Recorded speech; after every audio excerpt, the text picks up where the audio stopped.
Oke, assalamualaikum warahmatullahi wabarakatuh. Selamat datang di seri pembelajaran online web programming 2 di Universitas Bina Sarana Informatika part pertama, yaitu pertemuan pertama. Oke, perkenalkan, nama saya Yosef Tajul Arifin, yang insya Allah ke depan nanti kita akan belajar bersama di sini, belajar bagaimana membangun sebuah aplikasi berbasis web menggunakan bahasa pemrograman PHP, kemudian code igniter, dan nanti kita juga akan menggunakan template CSS yaitu Bootstrap ya. Kita langsung saja masuk ke pembelajarannya. Kalau kita lihat di sini di PowerPoint yang telah saya bagikan di halaman pembelajaran Google Classroom. Nah, oke, di sini kita masuk ke bagian overview. Overview ini adalah hasil dari kuesioner yang telah teman-teman isi semua. Di sini saya menanyakan sejauh mana Anda memahami bahasa pemrograman PHP dan masih dinilai middle ya, di tengah-tengah, di poin 5 paling banyak. Kemudian yang kedua ada di poin 7 paling banyak juga. Jadi saya simpulkan beberapa teman-teman sudah cukup memahami bahasa pemrograman ini. Baik, berikutnya, pernah tidak teman-teman bikin aplikasi berbasis PHP dan MySQL? Di sini ternyata 52,9% menjawab tidak pernah. Tidak masalah, jadi nanti kita akan coba belajar step by stepnya dari mulai perancangan, analisis sistem, kemudian pengembangannya menggunakan model SDLC, nanti kita coba terapkan di situ sampai dengan nanti jadi sebuah aplikasi. Kemudian ini masih nyambung dengan pertanyaan yang sebelumnya. Jika jawaban pernah, sebutkan aplikasi apa yang pernah dibuat dan deskripsikan secara singkat. Ini saya ambil beberapa jawaban teratas. Cukup lumayan juga yang sudah bikin aplikasi. Jadi kemungkinan nanti pembelajaran ke depan akan cukup mudah. Untuk yang jawab tidak pernah berarti di sini menjawab ya strip aja, kemudian ya jawab tidak pernah. Kemudian ada jawaban yang cukup aneh di sini, cukup nyeleneh gitu ya. Ada yang jawab tidak tahu, terus ada yang malah menjawab di sini lokal servernya. Kemudian ada yang menjawab lagi PHP MySQL. Nah, saya nggak ngerti. Kemudian ada lagi jawab editor. Mungkin karena memang belum pernah jadi tidak tahu, nanti kita coba belajar bareng-bareng ya. Kemudian ini ada jawaban yang saya bilang di sini ngegas gitu ya. Aplikasi gimana yang Bapak maksud gitu ya. Oke, itu tadi overview di sini tentang OOP-nya, konsep OOP-nya saya rasa sudah cukup memahami. Karena nanti di framework code igniter kita akan mengaplikasikan konsep object oriented programming. Kemudian saya tanya juga di sini apakah pernah menggunakan framework CI sebelumnya. Paling banyak jawabnya tidak pernah atau belum ya. Kemudian saya juga tanya tentang penggunaan framework Bootstrap untuk CSS. Belum pernah juga. Baik, dari beberapa kuesioner di atas saya coba simpulkan kontrak kuliah kita nanti kedepannya. Yang pertama adalah kita bikin kesepakatan dulu, yaitu nanti menyangkut tentang kontrak kuliah, kemudian materi sesuai hasil screeningnya ya. Kemudian nanti pembentukan kelompok project, nanti teman-teman sesuaikan dengan kelompok project di mata kuliah yang lain, seperti di pokoknya mata kuliah yang terhubung dengan mata kuliah ini. Jadi biar nggak terpisah-pisah lagi. Dan kalau saya tidak salah dengar itu semuanya terintegrasi gitu. Materi pembelajarannya ada di mana, kemudian nanti kita prakteknya ada di kelas web programming 2 ini. Kemudian ke depan nanti kita akan melakukan kegiatan perkuliahan online live, kemudian bisa juga nanti melalui Google Classroom, kemudian melalui video pembelajaran yang nanti saya akan bikin, kemudian nanti aktif di forum diskusi yang dibuat di WhatsApp, dan yang terakhir adalah pengumpulan hasil implementasi project. Nanti teman-teman di akhir perkuliahan harus menyelesaikan sebuah project yang nanti berkaitan dengan mata kuliah yang lain tadi, yang nanti akan dijadikan sebagai nilai UAS.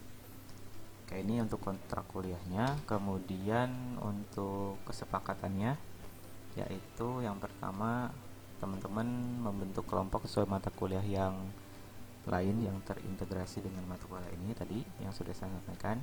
Kemudian bentuk perkuliahannya secara online, nanti bisa berupa materi dokumen baik PDF ataupun PowerPoint, atau juga bisa bentuk video pembelajaran dan online, bisa melalui Google Classroom atau nanti kita melakukan live.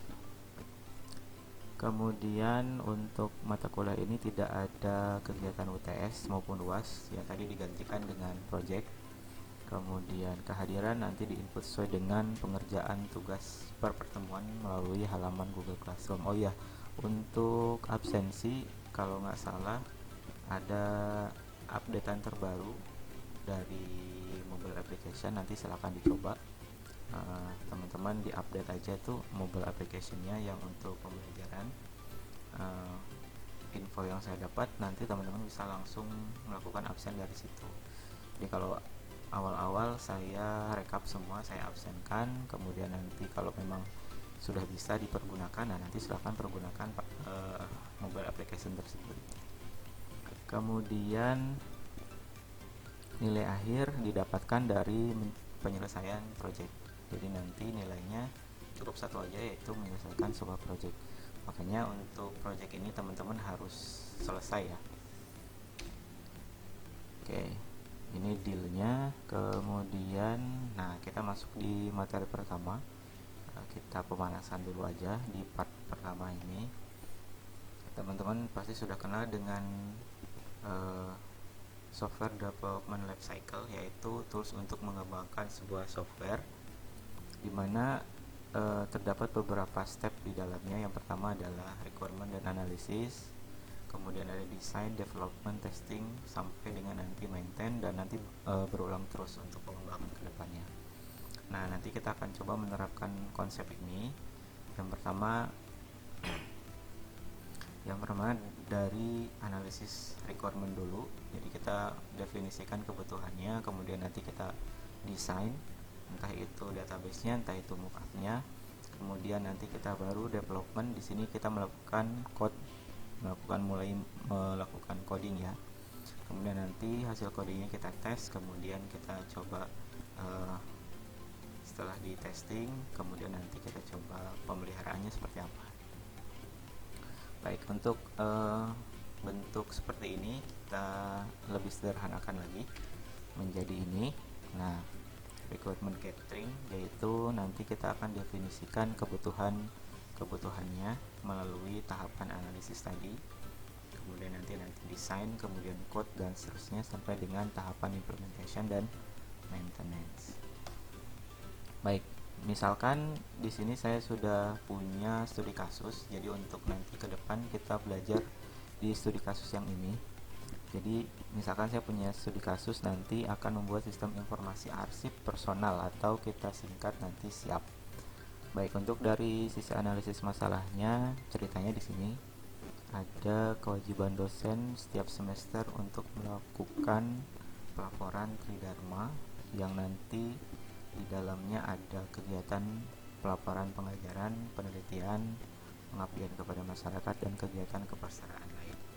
Nah, permasalahan yang dihadapi ceritanya yaitu data laporan yang tidak tersimpan dengan baik, kemudian nanti akan berimbas pada proses pelaporannya.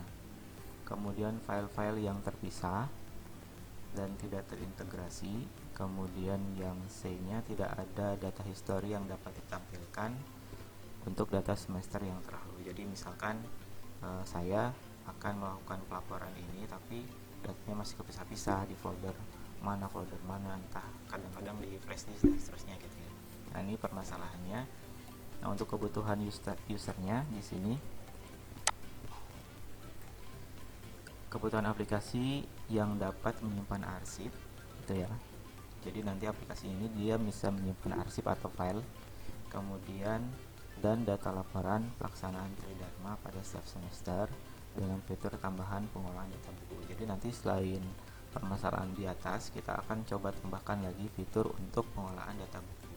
Jadi untuk dosen yang nulis buku, misalkan dia udah rilis bukunya, nanti bisa kita rekap juga pada sistem siap ini. Baik, berikutnya kita turunkan keyword tadi di atas menjadi satu model. Di sini yang pertama ada keyword point. Keyword pointnya itu kita turunkan, yaitu yang pertama ada data semester. Jadi nanti setiap semester kan tadi kita bilangnya. Kemudian nanti ada archiving file. Nah, ini untuk fiturnya. Pastinya nanti selain archiving file ada juga kategori, jadi pengelompokan kategori filenya. Tadi kan ada penelitian, pengabdian masyarakat, dan kegiatan kepesertaan lain. Nah, itu nanti kita buat kategori. Kemudian nanti ada juga user login. Nah, kita persiapkan juga untuk pengguna untuk melakukan login ke sistem. Kemudian ada optional point di sini tadi untuk buku dan pengolahan kategori buku. Nah, dari keyword point tadi dan optional point tadi kita turunkan menjadi use case. Nah, untuk use case-nya kurang lebih seperti ini. Di sini untuk boundary-nya ada sistem informasi arsip atau siap. Kemudian untuk aktornya pengguna, cuma sementara untuk satu pengguna dulu. Nanti pengguna melakukan login, kemudian pengguna bisa melakukan pengolahan data semester. Jadi di sini saya tidak menggunakan fish or sea level ya, karena aplikasinya cukup sederhana, jadi cukup seperti ini aja. Yang pertama nanti si pengguna setelah login dapat melihat dashboardnya. Nah, nanti di dashboard kita bikin grafik pelaporannya. Kemudian dia juga bisa mengolah data semester tadi sesuai dengan keyword point di atas. Kemudian mengolah data akun, mengolah kategori arsip, mengolah arsipnya juga, mengolah kategori buku, dan mengolah buku. Kemudian yang terakhir adalah logout. Nah, untuk laporan kenapa tidak dijabarkan di sini? Karena kalau laporan itu sudah include dari setiap kegiatan di atas tadi. Jadi tinggal kita tarik. Contoh misalkan kita mau mengelola data, melihat data buku, berarti nanti datanya ditarik dari kategori buku dan buku, seperti itu Pak. Baik, kemudian nanti dari use case model ini kita turunkan lagi menjadi activity diagram. Nah, ini saya coba tampilkan dua saja activity diagramnya. Yang pertama ada diagram untuk login. Jadi di sini mulai dari user membuka halaman aplikasi melalui halaman browser, kemudian nanti sistem menampilkan halaman login, kemudian nanti user mengisikan username dan password. Berikutnya ada validasi login. Kalau misalkan loginnya tidak sesuai akan menampilkan pesan kesalahan, kemudian balik lagi ke halaman login. Tapi kalau misalkan loginnya berhasil, maka akan menampilkan halaman dashboard pengguna dan proses login pun selesai. Nah, begitu juga dengan activity diagram mengelola data semester yang nanti juga ini akan berlaku untuk pengolahan yang lain, yang CRUD yang lain atau mengolah data yang lain. Yang pertama memilih menu data semester, kemudian menampilkan halaman data semester dari sistem. Kemudian opsinya yang pertama adalah menambah data semester. Kemudian nanti menampilkan form input tambah data. Setelah menampilkan halaman form input tambah data, kemudian nanti melengkapi form melengkapi data tambahannya, kemudian nanti menyimpan. Untuk berikutnya opsi yang kedua, ubah data dan seterusnya sampai dengan hapus data. Nah, untuk activity diagram pengolahan ini nanti akan berlaku juga untuk data-data yang lain. Ini saya contohkan dua saja. Baik, berikutnya setelah kita tadi menurunkan kegiatan dari use case ke activity, kemudian kita desain untuk IRD-nya. Di sini saya buat sebanyak 6 tabel.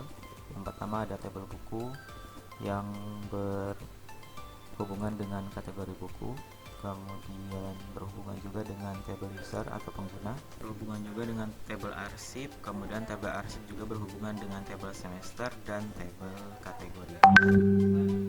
Ini kurang lebih seperti ini.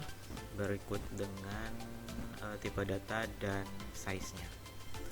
Nah, jadi ini teman-teman, untuk di part yang pertama ini kita hanya mendesain use case tadi. Ada analisis, kemudian kita turunkan menjadi use case, kemudian kita turunkan lagi menjadi activity diagram, dan kita desain juga untuk database-nya. Nah, berikutnya adalah soal latihan pertemuan pertama. Nanti teman-teman silakan isi di halaman Google Classroom, gitu ya. Di sini ada 2 pertanyaan. Baik, itu saja untuk yang pertama. Nah, pemanasan yang pertama di pertemuan yang pertama ini. Nanti di part 2-nya kita akan coba mulai mockup untuk tampilannya. Oke, sampai jumpa di pertemuan berikutnya. Assalamualaikum warahmatullahi wabarakatuh.